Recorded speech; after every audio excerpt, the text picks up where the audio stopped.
Hey, welcome. All my right thinkers. Thanks for tuning in to check out your boy, P Funk.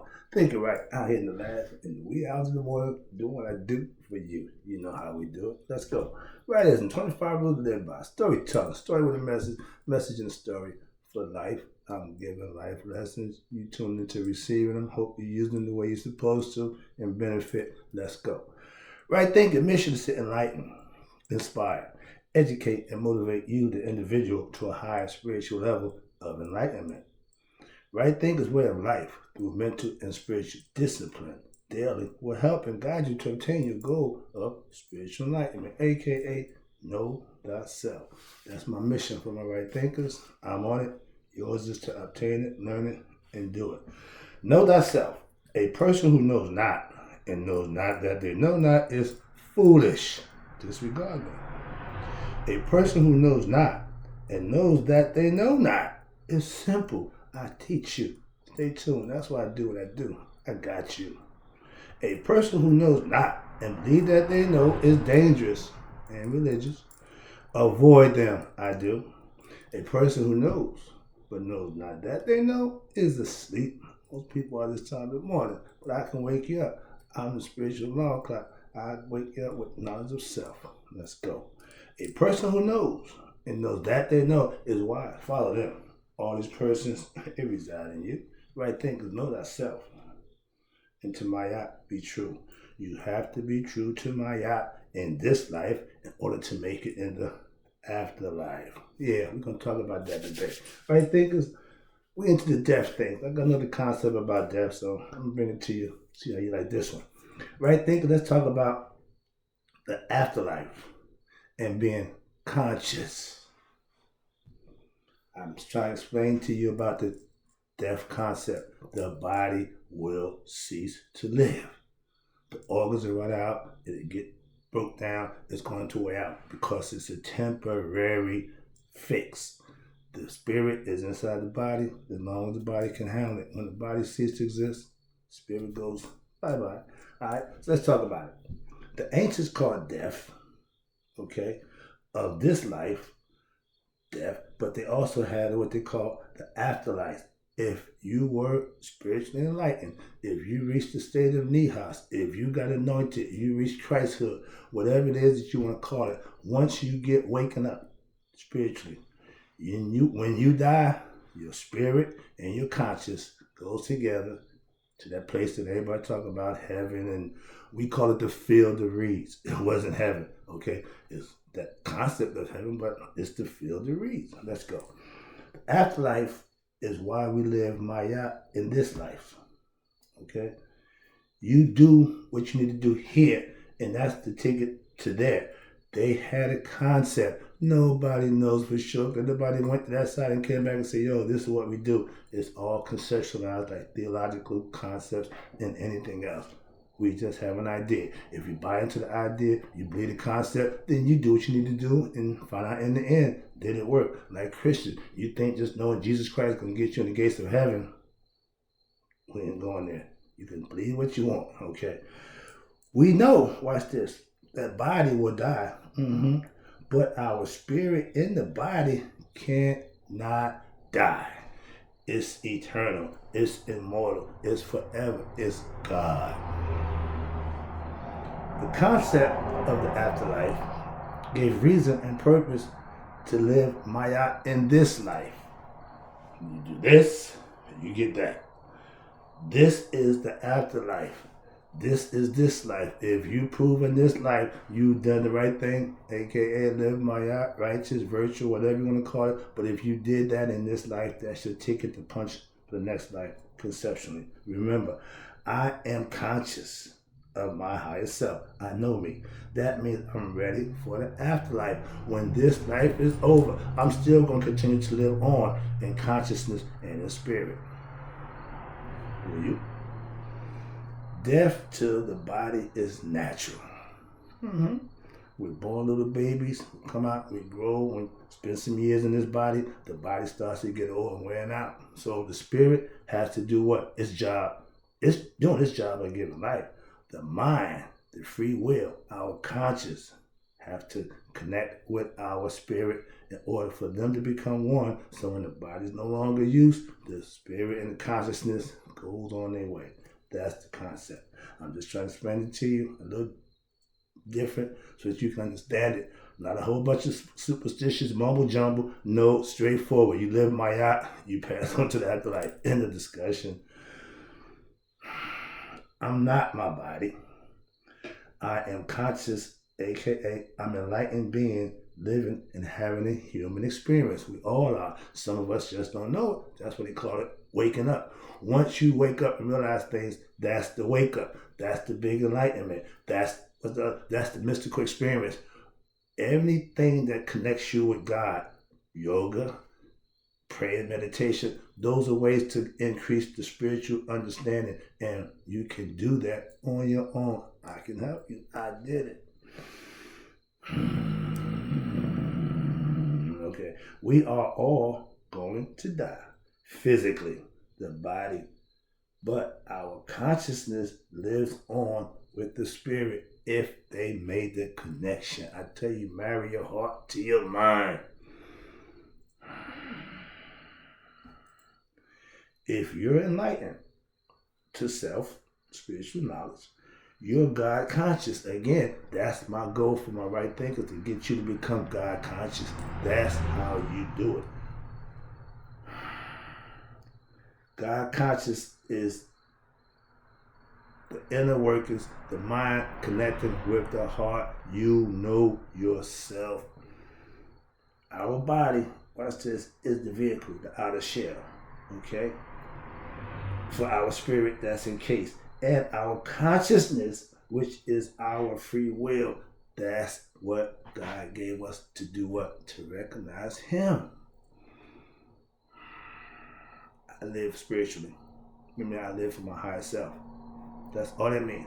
I apply what I call spiritual discipline. I hold myself accountable spiritually and morally to a higher power, not to myself. Let's go. Death, watch this. Death to the consciousness, here we go, is to die twice. The ancients had a concept. The body's going to die. But if the mental part, if your consciousness haven't been woken up, you haven't reached nihas, then you're going to die twice. The conscious won't live on. That's the part that you fear. Why? If I don't live right here, I can't make it to the next life and keep my mind and my conscience intact. To be somewhere for eternity and not know you are, not know who you are, won't happen. Why? Because if you don't know who you are, you're not getting in the club. That's why the bar has your face on it. It's yours. But if you don't wake it up, it can't fly. It's just going to slide on over to the left and get another body and hope somebody can give it its wings. That's why you see angels always have wings to fly. It's a spiritual thing. When the body dies, that's one death.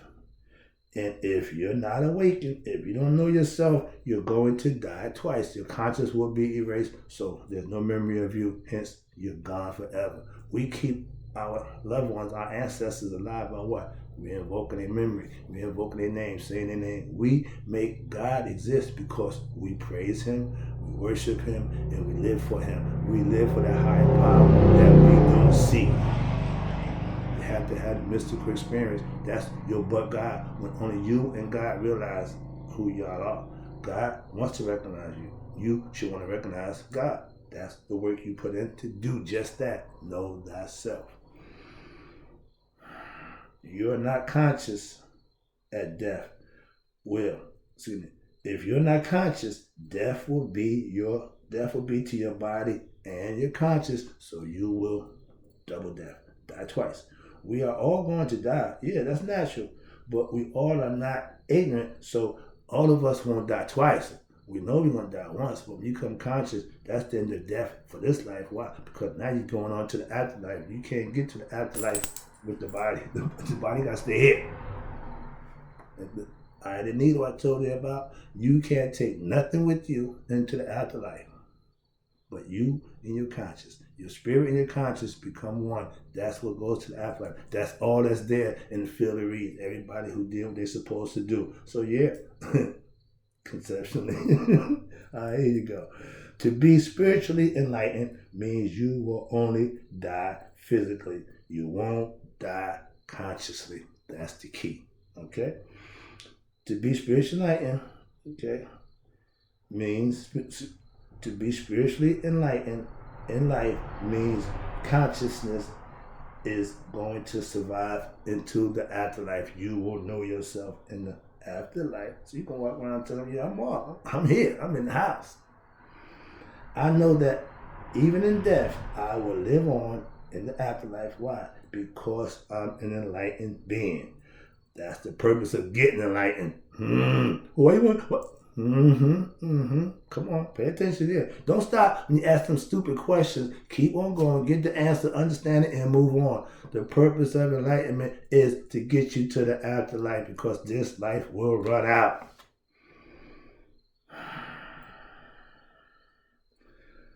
I know that even in death, okay, excuse me, I did that already. But there you go. I know how to beat death, I know how to beat death of my consciousness. Become an enlightened being. Yeah, if you want to live on consciously, you need to get enlightened. I work out daily to keep my body in good shape. Why? Because that's the vehicle that I'm driving. I want it to be in good shape. And I study daily to keep my mind in shape also. Study to prove thyself worthy. I do that every day, just like I study, just like I work out, just like I pray and meditate. Everything is done daily. You can't practice one day and say, I think I'm ready. Nope. You keep doing it every day. When death comes to my body, it won't touch my consciousness. So hence, I'm not afraid of death. Not that I'm going to go out here and jump in front of a car and say, well, I ain't scared of death. I could die. I'm going to live forever. No. Okay? Wrong concept. All right. Now, I teach right thinkers how to become conscious of themselves. Why? So that they themselves can beat death for themselves. I can't beat it for you. That's why I teach you to know you for you. That's how it works. You're going to stand accountable for what you did. Not somebody else. What they told me, that's least they're concerned. When they get to the gates and say, all right, who you know? We know Jesus Christ. Boss, you know Jesus your son? I ain't got no son, Jesus. A little jokey joke. Don't let that happen to you at Judgment Day. All right, here you go. Last one. Death to the ignorant. Afterlife to the enlightened ones. There have to be a balance. There have to be a choice. Yeah, with one thing, there is no choice. You can't have death by itself. You can't have life by itself. Another example. All right, here you go. When death comes to your door, if you're ignorant, you're going to be scared to death. Because you don't know yourself. So you don't know what's going on. You know what's going to happen. You do know what's going to happen. This is it. Party's going to be over. But if you didn't do the things you needed to do, don't visit moan at that time. It's too late. Every day you get up while you're here, you can make it right. If you don't do that, then it's going to be your responsibility to take what's coming to you. Karma's going to deal you your hand. If you learn who you are, aka God, death doesn't scare you. All spiritually enlightened people, all good Christian, Muslim, and Jews who are steadfast in their faith and they believe what they're doing is right and true for them, they will make it to the next life. Why? Because they know themselves spiritually. I used to be scared to die. Now I don't fear death. Why? I am God. God can't die. Last one, I'm wrapping up. Again, I appreciate you tuning in. Right thinking philosophy leads you into what? The afterlife. Why? Because that's where all the enlightened ones go. Follow me. I know how to get there. I appreciate you tuning in. Hope you like the lesson. I got more. I'll be back.